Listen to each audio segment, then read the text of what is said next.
strange Philippine provincial habits and traditions. The Philippines, a nation rich in history and vibrant culture, shows a striking array of customs. Beyond its famous festivals and religious events, its many provinces hold special and often odd habits and traditions. These have been passed down for generations, especially among old folks. Such practices, sometimes hard for outsiders to grasp, offer a deep look into the Filipino mind. They show a strong link to the land and its spirits.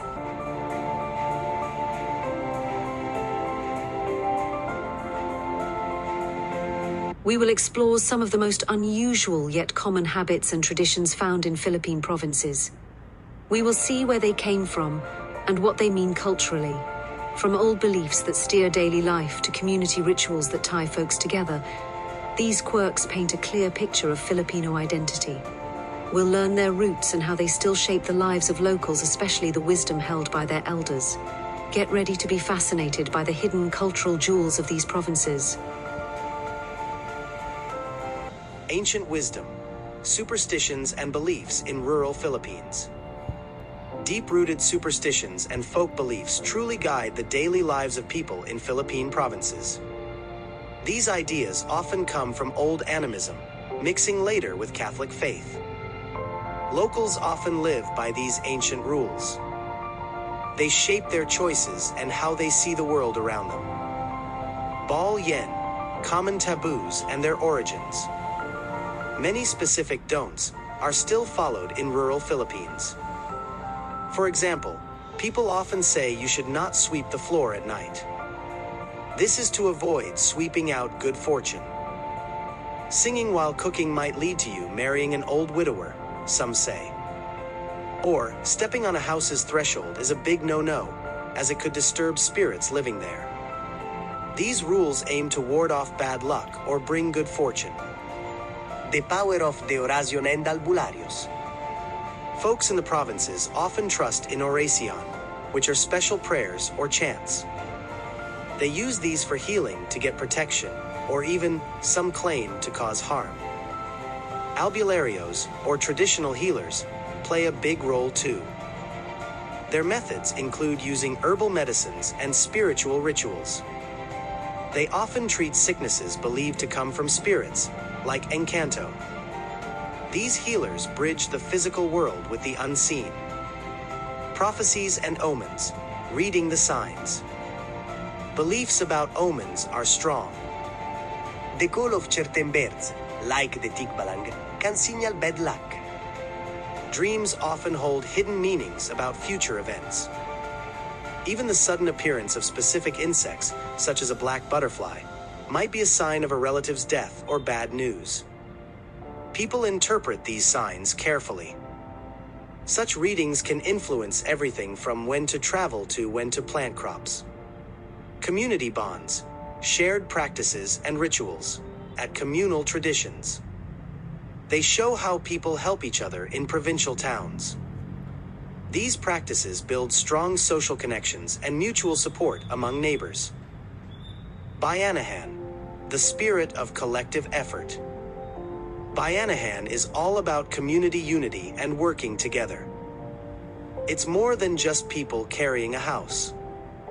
You'll see it in farmers sharing labor during harvest season, or in neighbors coming together to build a new part of the local chapel. When a family faces hard times, the community often chips in with food, money, or help. This collective spirit is a real lifeline for many. Hand-me-downs and resourcefulness. Reusing and repurposing things is common in many provincial homes. Clothes, furniture, or even tools often get passed down from one generation to the next. This habit comes from a deep sense of thrift. It also shows how people can make the most out of what they have. It's a practical way of living, making sure nothing goes to waste. The art of borrowing and lending. In provinces, an informal system of borrowing and lending exists among neighbors. People often lend out ingredients needed for cooking, like a cup of sugar or some oil. Tools, like a hammer or a shovel, are also shared freely. There's a clear social rule about these exchanges. You are expected to return what you borrowed, often with thanks or a small gesture. This system builds trust and keeps the community close. Health and well-being, traditional healing and wellness. Provincial areas have unique ways of caring for health.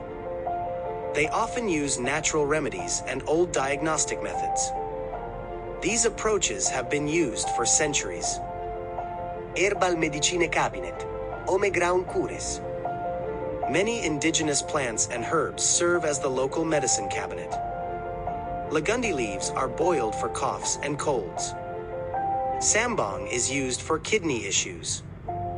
Tawa-tawa is a folk remedy for dengue fever. Elders know how to prepare these plants. They know the right amounts to use for different sicknesses. It's a pharmacy that grows right in their backyards. Ilotend Ventosa, Physical Therapies of the Past. Pilot is a traditional massage often used for muscle pain, sprains, or even after childbirth. Skilled practitioners use their hands to soothe and heal, sometimes with warmed oils. Ventosa, or cupping, is another practice.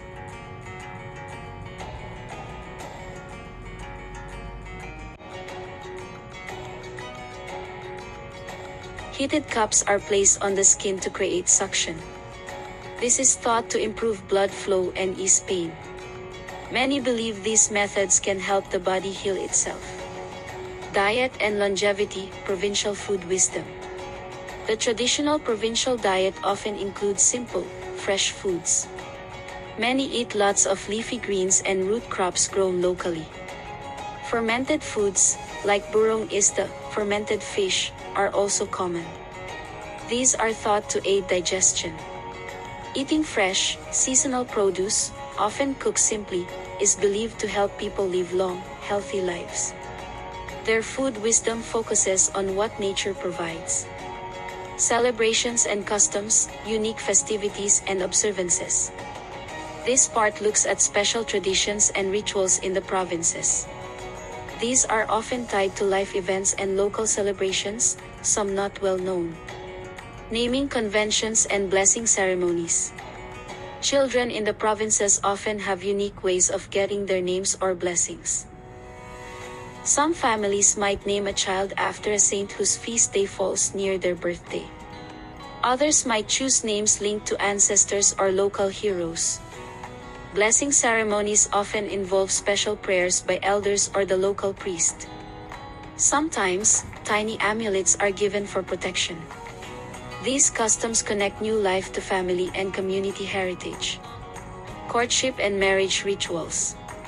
Provincial courtship and marriage traditions differ from city life.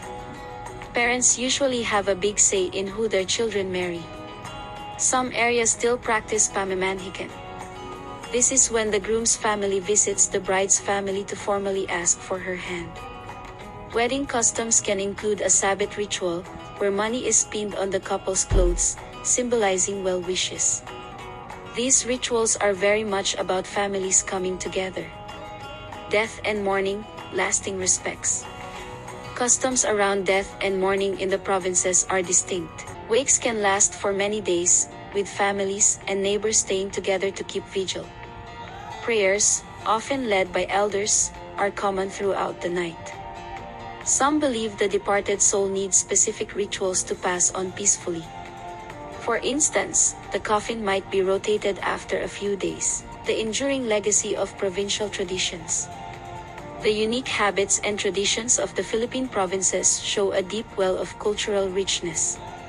They hold practical wisdom that has stood the test of time. From old superstitions guiding daily choices to communal ways of living, these practices truly shape how people interact with their world. They remind us of a past where life was closely tied to nature and community. Key takeaways: preserving and understanding. These age-old practices are vital in keeping cultural identity alive and strong. They help bind communities together, providing support in both good and hard times. As the Philippines changes, understanding and respecting these customs becomes more important.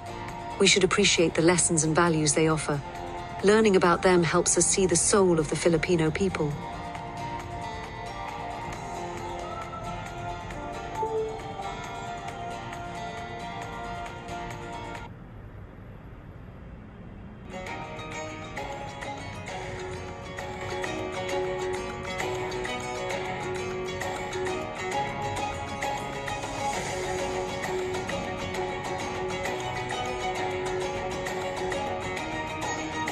Helpful. Don't forget to like and subscribe so you never miss a story that matters.